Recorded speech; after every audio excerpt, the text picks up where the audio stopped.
രാവിലെ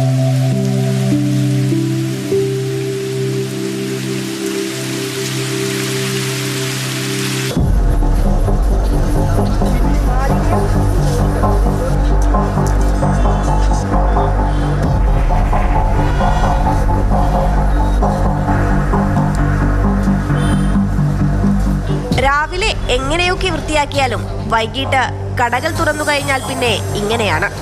ശുചിത്വത്തിൽ പ്രത്യേകം ശ്രദ്ധിക്കണമെന്ന് മന്ത്രി MP രാജേഷ് ഉദ്ഘാടന സമയത്ത് പറഞ്ഞിരുന്നതാണ്. എന്നാൽ ഇതൊക്കെ ആര് കേൾക്കാൻ?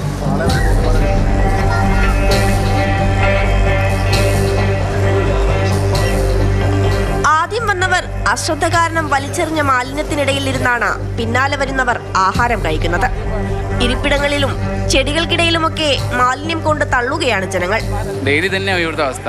രാവിലെ വന്നിട്ട് ടീം വന്നിട്ട് ക്ലീനാക്കും, ഞങ്ങൾ രാത്രി വരും. വേസ്റ്റ് അതിൽ ഇടാൻ പറഞ്ഞിട്ട് അവർ കേൾക്കുന്നില്ല. ഇപ്പോൾ ഇവിടെ കടയിലുള്ള ആളുകളും പറയുന്നുണ്ട്, ഇവിടെയുള്ള നമ്മളിപ്പോൾ സ്റ്റാഫുകളൊക്കെ പറയുന്നുണ്ട്. അപ്പോൾ അവർ പിന്നെ ഇടുക ചെയ്യുന്നത്. ഇതാ ഈ ചാക്കുകളൊക്കെ ഞങ്ങളിതാ ഇതിൻ്റെ ഉള്ളിൽ നിന്ന് എടുത്തതാ, അത്രത്തോളമുള്ള വേസ്റ്റ്. അപ്പോൾ തന്നെ ആലോചിച്ച് കേൾക്കണം, ഞങ്ങൾ ജനങ്ങളോട് എന്ത് ചെയ്യേണ്ടതെന്ന് പറഞ്ഞാൽ അത് ചെയ്യത്തുള്ളൂ. മാലിന്യം കൃത്യമായി കൂടുകളിൽ നിക്ഷേപിക്കണമെന്ന് നിർദ്ദേശിച്ച് കടയ്ക്ക് മുന്നിൽ ബോർഡുകളുണ്ട്. ഇന്നിപ്പോൾ ഞാനൊരു 4 ബോർഡ് പോയിട്ട് അവിടുന്ന് അടിച്ചതാണ്. എന്നല്ലെങ്കിൽ അതെങ്കിലും കണ്ടിട്ട് ആളുകളൊന്ന് ഒരു ബോധവൽക്കരണം ഉണ്ടാവട്ടെ ചോദിച്ചിട്ട്. എന്നിട്ടും എല്ലാവരും താഴെയിട്ടിട്ട് ഞാനിപ്പോൾ അതെല്ലാം വേസ്റ്റ് പിറക്കിയിട്ട് ബോക്സിൻ്റെ അകത്തിട്ടതാണ്. നമ്മളിങ്ങനെ ഒരു ഡെവലപ്പ് ചെയ്തിട്ട് പിന്നെ നമ്മളായിട്ട് അവിടെ ഒരു നശിപ്പിക്കരുത് എന്നുള്ള ആളുകൾക്കും കൂടി ഒരു ബോധം വരണം. 2 ബോക്സാണ് കോർപ്പറേഷൻ്റെ നിയമം. ഈ 2 ബോക്സിൽ ഒരു ബോക്സ് വെച്ചവരുണ്ട്, വെക്കാത്തവരുണ്ട്. പക്ഷേ ജനങ്ങൾ എന്താ ചെയ്യുന്നത്? ബോർഡ് വായിക്കും, അതുകൊണ്ട് തിരിച്ചവരും അതിന് പേര് വരുന്നവർക്ക് ഞങ്ങൾക്ക് കച്ചവടക്കാരുണ്ട്. മാലിന്യം നീക്കാൻ ഫുഡ് സ്ട്രീറ്റിലേക്ക് മാത്രമായി കോർപ്പറേഷൻ ശുചീകരണ തൊഴിലാളികളെ നിയോഗിച്ചിട്ടുണ്ട്.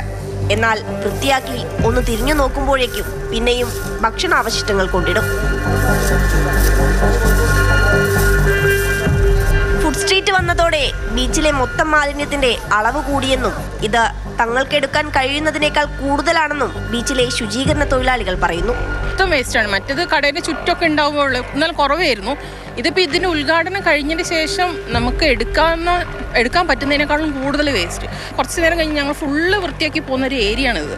ആ ഒരു ബീച്ചാണ് ഇന്ന് രാവിലെ വരുമ്പോൾ ഈ ഒരു അവസ്ഥയിൽ കാണുന്നത്. അവധി ദിവസങ്ങളിൽ ഒരുപാട് ആളുകൾ ബീച്ചിലും ഫുഡ് സ്ട്രീറ്റിലുമൊക്കെ എത്തുമ്പോൾ മാലിന്യം നിക്ഷേപിക്കാനുള്ള ബിന്നുകളുടെ എണ്ണം കുറവാണ്. ഫുഡ് സ്ട്രീറ്റ് ഉദ്ഘാടനം ചെയ്തിട്ട് ദിവസങ്ങളാകുന്നതേയുള്ളൂ. എന്നാൽ മാലിന്യമിടാൻ മതിയായ സംവിധാനം കോർപ്പറേഷൻ ഒരുക്കിയില്ല. പൊതു ഇടങ്ങളിൽ മാലിന്യം തള്ളുന്ന ശീലം ഒഴിവാക്കാൻ ജനങ്ങളും തയ്യാറല്ല. അങ്ങനെയാകുമ്പോൾ എന്തൊക്കെ പുതിയ പദ്ധതികൾ വന്നാലും ഇതൊക്കെയായിരിക്കും അവസ്ഥ. ഷിജിൻ നരിപ്പറ്റയ്ക്കൊപ്പം അഞ്ജന സുകുമാരൻ, മാതൃഭൂമി ന്യൂസ്, കോഴിക്കോട്.